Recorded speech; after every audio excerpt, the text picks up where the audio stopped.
In a way, Annie is Ennis. She's the better side, the soul, the hope, the fighting spirit. She brings life into the world. And she is a bringer of light in the middle of all this darkness.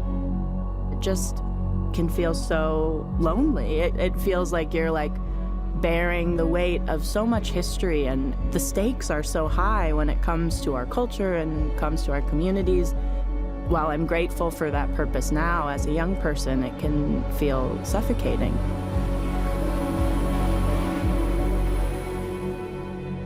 Uvanga Kanik. I'm Alice Kaniklen, an Inupiaq writer, podcaster, and activist from Utqiagvik, Alaska, and this is the True Detective Night Country podcast. What makes the series compelling to watch is when it addresses real-world issues with honesty. The creators of Night Country knew that the characters' lives would need to intersect in sometimes messy and vulnerable ways for the series to talk about the realities of the world. As a reminder, if you haven't watched part 3 of the series, I recommend doing so before listening to this podcast, as we will be discussing some spoilers. In this episode, we'll speak with showrunner Issa López, actors Isabella Star LaBlanc, Jodie Foster, and Kaylee Reese, as well as gain Alaskan Native perspective on the real-life issues that communities like mine are facing. This week, we dive back into the world of Ennis with a flashback, Navarro approaching a building where a woman is screaming. Annie Kotak answers the door covered in blood. The location is revealed to be a local birthing center. Is this a clinic? It's a birthing center, the last one in the region. We begin to more deeply understand the conflict that Navarro has as an indigenous woman who sympathizes with what Annie K stood for. Later, Leah is brought to a local warehouse where members of the community are gathering. She's confronted with the truth that the mine is creating harmful pollution which is killing wildlife, poisoning the water supply, and causing stillbirths. It's a harsh reality that she internalizes, which then inevitably spills over into her relationship with Leah Danvers. Have you been hanging out with those people that are vandalizing the mine? No. Are you insane? Do you know what happens to those people? I'm not insane, I just fucking care about this place, all right? I don't know what you want from me. I want you to fucking care. I do care. As the story unfolds, the place for Alaskan Native culture and customs is called into question. It leaves us wondering, what is the real source of tension between Leah and Danvers? Is there any deeper connection between Annie K's death and the mine? And what could these storylines reflect about the real-life issues in our own world? Well, episode 3 is a deeper dive into the world of Ennis, understanding a little bit more of the makeup of the town, seeing the characters that live in the villages. I'm speaking again with Issa López, showrunner of Night Country. Issa shares how the indigenous community in Ennis is facing the erasure of their culture and customs. And in the midst of this, Annie K rises as a symbol of light. In a way, Annie is Ennis. She's the better side, the soul, the hope, the fighting spirit. She brings life into the world. The world can be incredibly unforgiving of people who remind it of what it could be. Annie Kotak was murdered. Her unsolved case haunts both our lead detectives. We know it's somehow tied to the men at the Solal station, as her severed tongue was found on location. So the more our detectives learn about Annie K, the closer they get to solving the crimes. During Navarro's flashback, we learn that Annie K was a midwife, a practice that is causing tension within the community. In Alaska, there's been a very hard push to eradicate native birthing centers and having all the births happening in the hospitals with Western science. And, the community has been fighting to keep it. So Annie is standing for the right of Native women to have babies in a traditional way, which is safe, but is still in connection with the values and the systems that have been there for thousands of years, from generations. So she stands for that. And she is a bringer of light, and she is a bringer of life in the middle of all this darkness. The narrative around Annie K and the birthing center is powerful. When speaking with Kaylee Reese, she reflects on shooting this scene and the impact it had on her character, Evangeline Navarro. I love that scene. And I think Navarro learned so much about who Annie K is and important she is in the community and what she does for the community. And actually, she gets to witness only part of why Annie K fights so hard for this community, because she's a midwife. And for the first time, that's when Navarro feels like she's a part of the community. She gets to be one of those women that helped bring this life into this world. And she also realized at the same time that it's such a miracle that this baby is alive. It's not like, oh, it's another birth, that they were anticipating this baby not being okay. So there's a real problem here that goes way beyond any kind of, quote unquote, it's just bad water because it's bad water, and the mind somewhat does stuff to the water. And she also realizes that as a law enforcement officer, being a UPIAC in that community, that's something that she has to do. It's not something that she necessarily wants or even chooses to do. And that she sees the real injustice is not Annie K going and making noise at a mine or defacing property or destroying some property. It's not, Annie K is not the criminal. There's a lot that she notices in that entire scene. Navarro hasn't been able to embrace her identity as part of the community.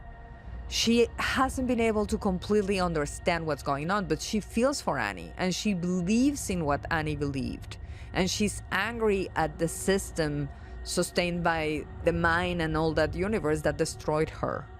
So she's highly suspicious of the mine because of the impact of what they do and because of methods that she suspects they have to silence whomever stands up to them. We want clear skies. We want our animals healthy. We want the mine to close. In the midpoint of the episode, members of the community gather to spotlight the mine's problems and voice their concerns.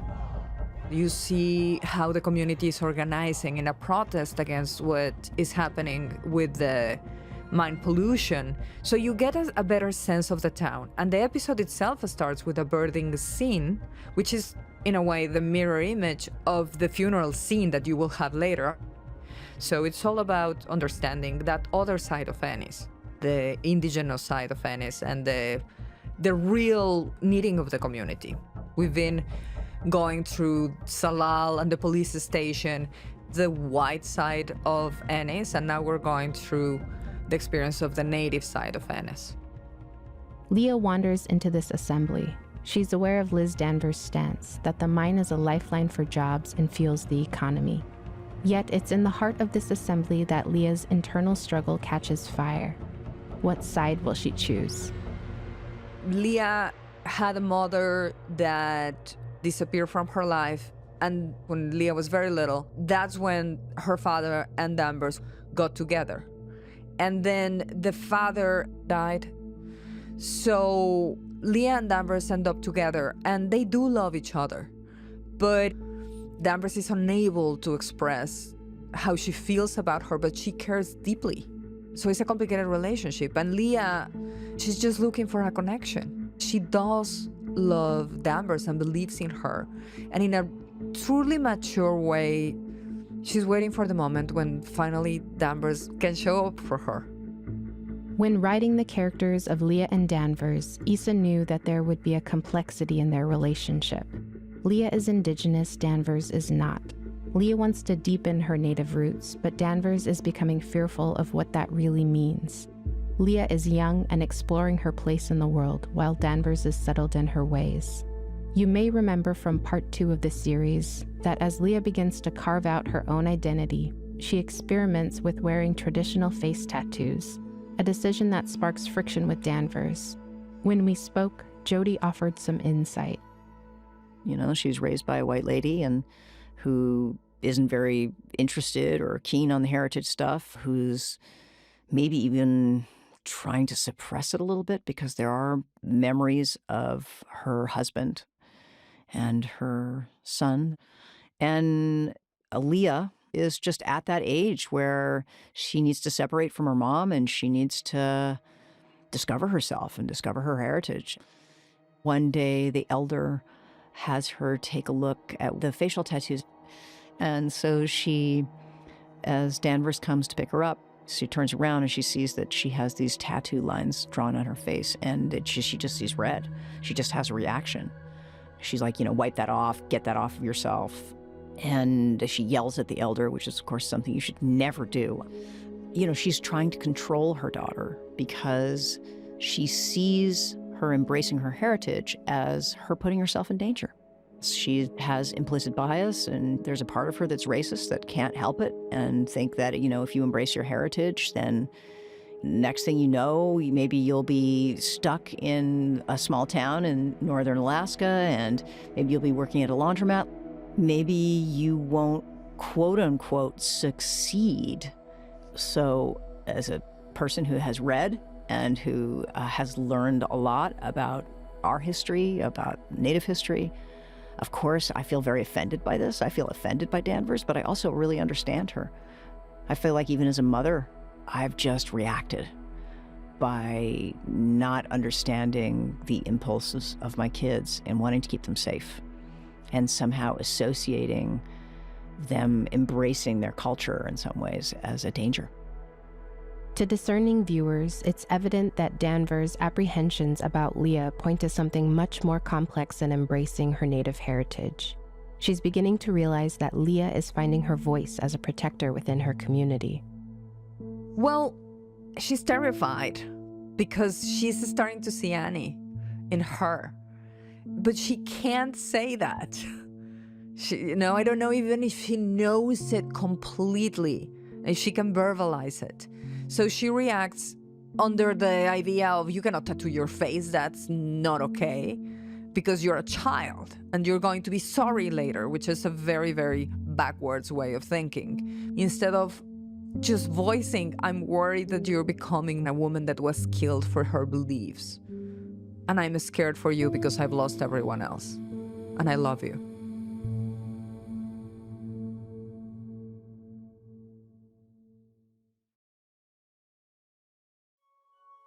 I sat down with Isabella Star LaBlanc, who portrays Leah in the series. I was curious how Danvers' rough around the edges personality influenced Leah as she explored her Native roots.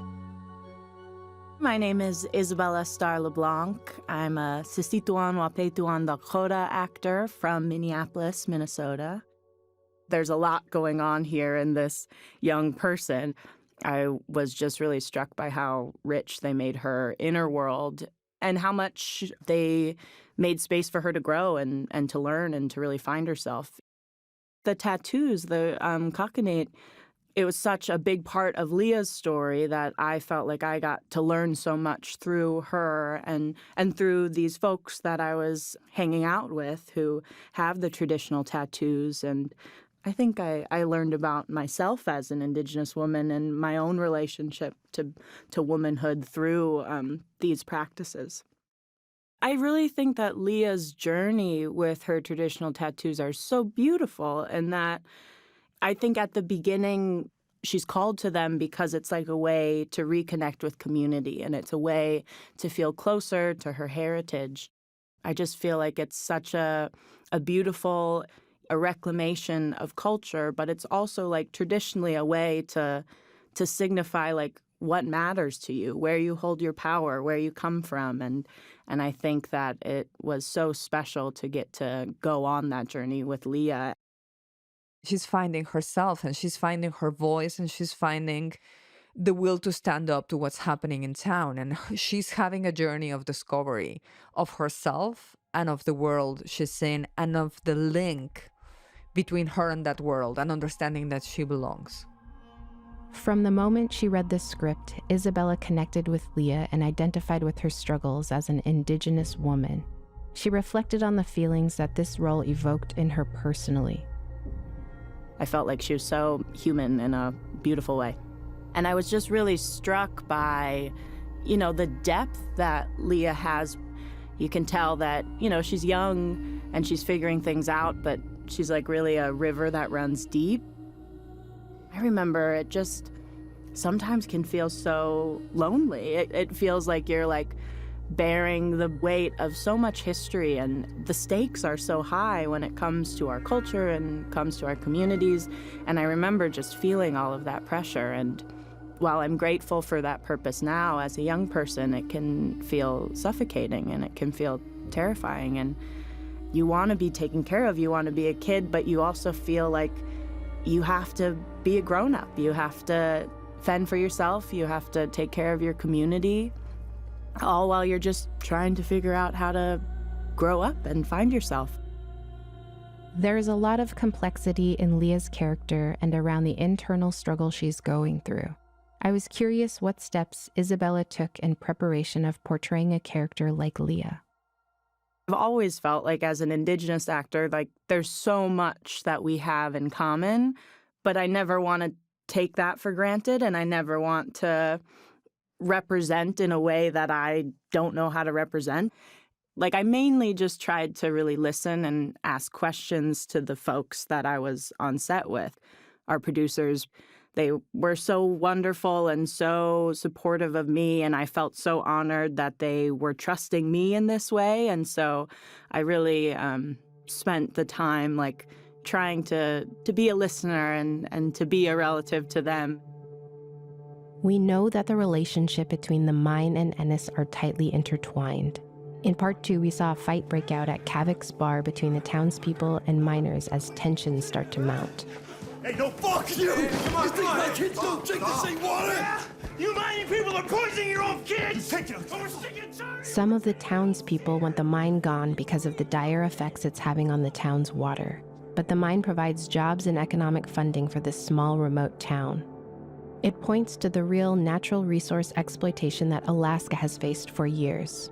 Alaska is warming at twice the rate of the global average, and Alaska Native communities who rely on freezing temperatures to travel, hunt, and maintain traditional lifestyles are directly affected by these changes.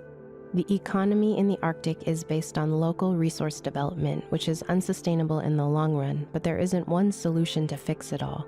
Iñupiaq people have no interest in moving backwards in time.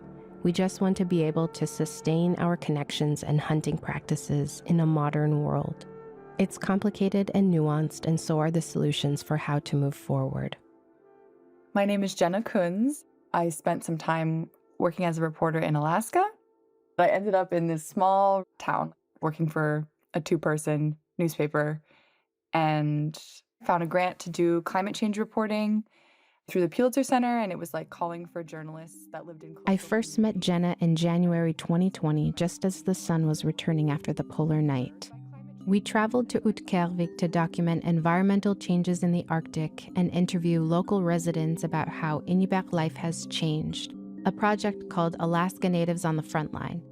Jenna reflects on what we learned. I was expecting more people to be openly afraid of climate change or openly cognizant that they're vulnerable people. And that is not what we found. Nobody had that perspective.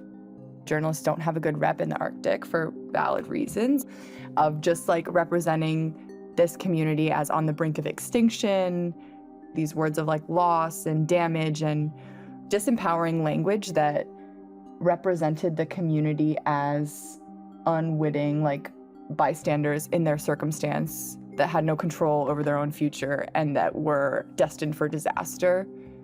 There was a reporter, and the basis of her reporting was analyzing all of the words that media outlets use to describe Arctic communities.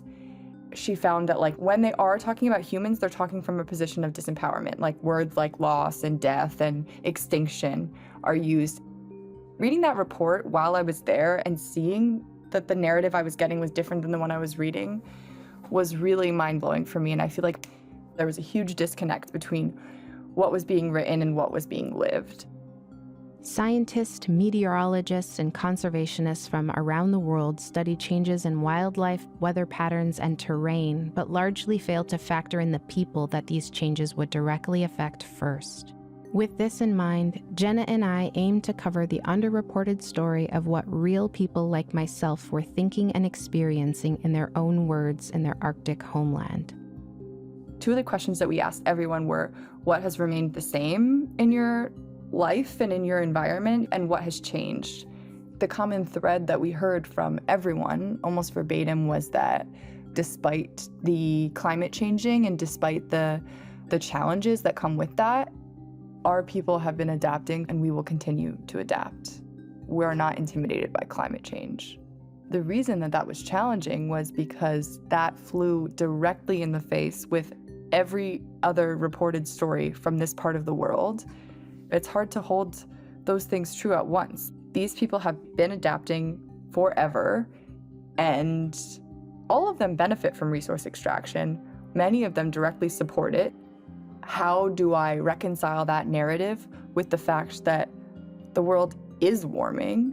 And a great part of that is because of humans' contribution to that.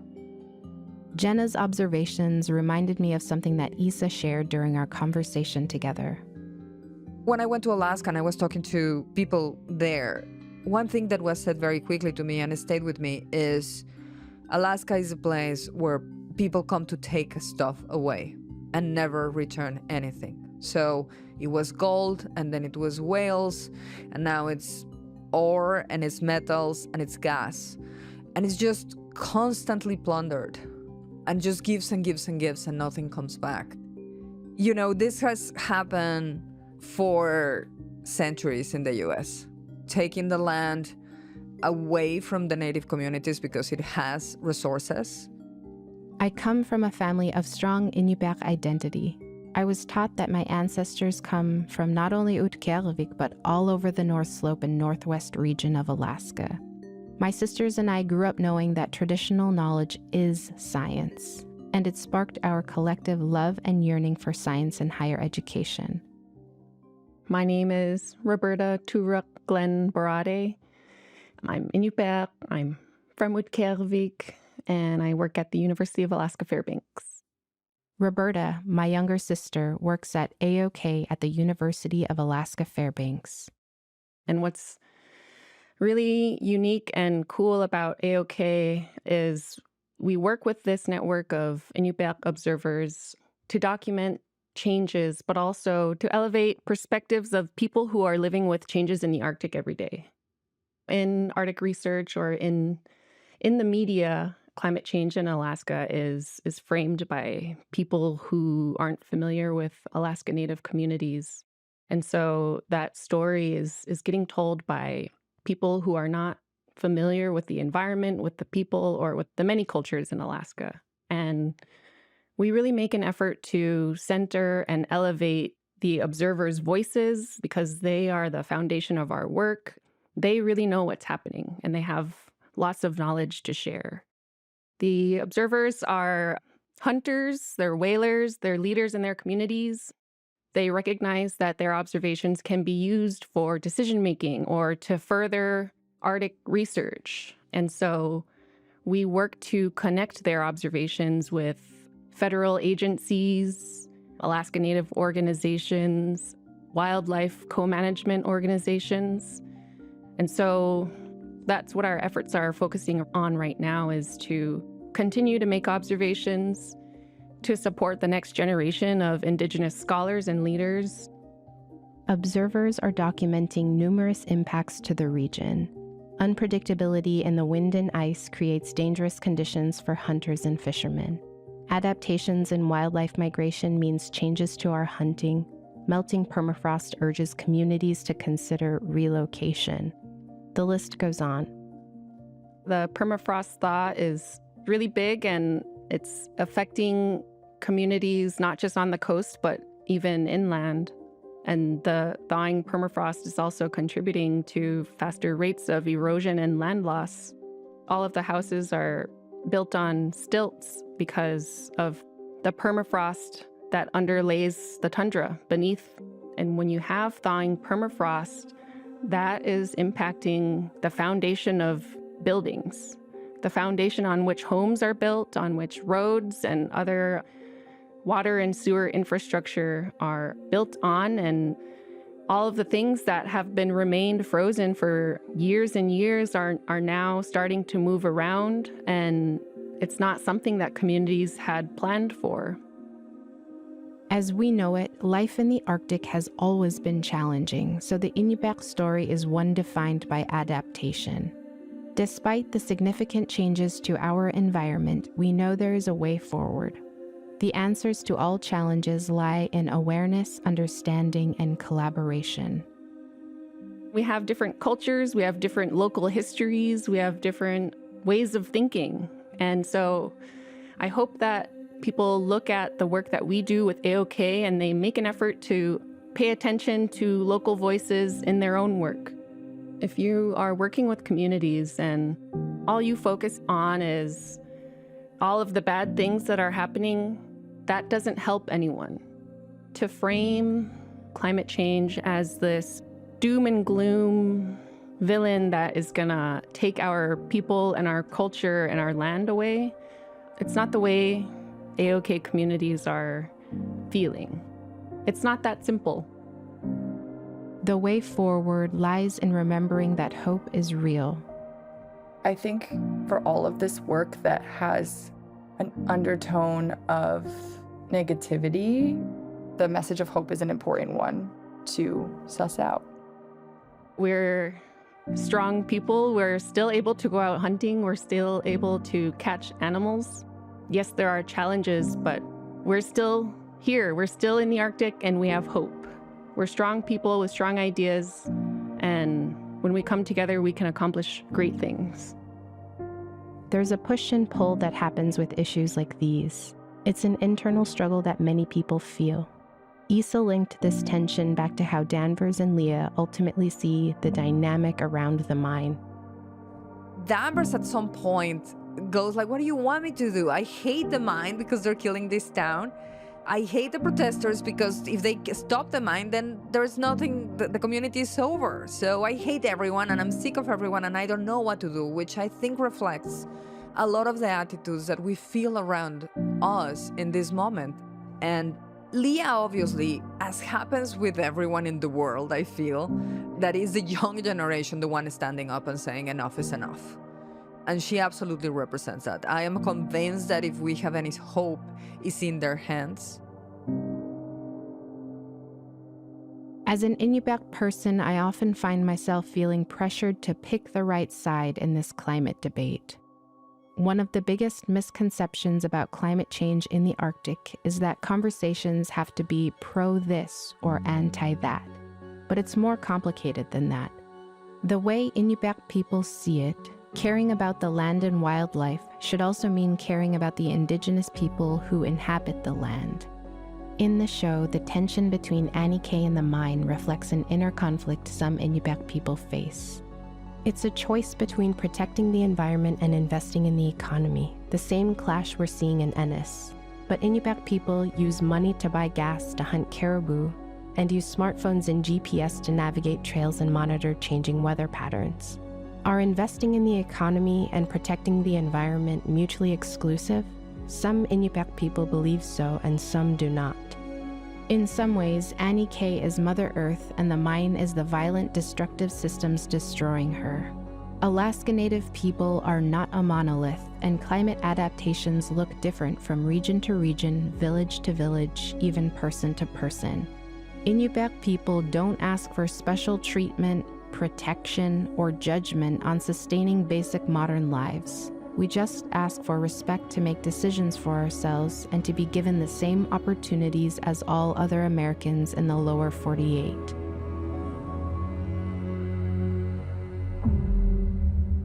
While the community of Ennis is still unearthing the truth behind the mine and the impact it is having, as part 3 of the series closes, Danvers and Navarro get a major break in Annie K's case. They've cracked her phone and discover the horrifying video that captures her final moments. What's up? Annie's phone. Cracked it. My name is Annie. Go talk. If anything happens, please. As the questions about her death remain, we dig deeper into these mysteries and explore the themes of darkness, loss, and spirituality. Next time on the official True Detective Night Country podcast.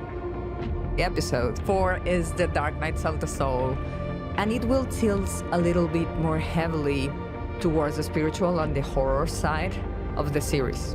And it's necessary in the journey of the hero to go through absolute hopelessness to come on the other side.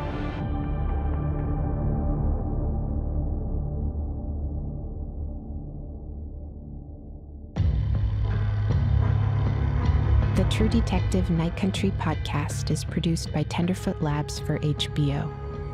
You can follow our show wherever you get your podcasts and stream True Detective Night Country exclusively on Max. We'd love it if you could take a second to leave us a review on Apple Podcasts and leave a comment to share your thoughts on the show.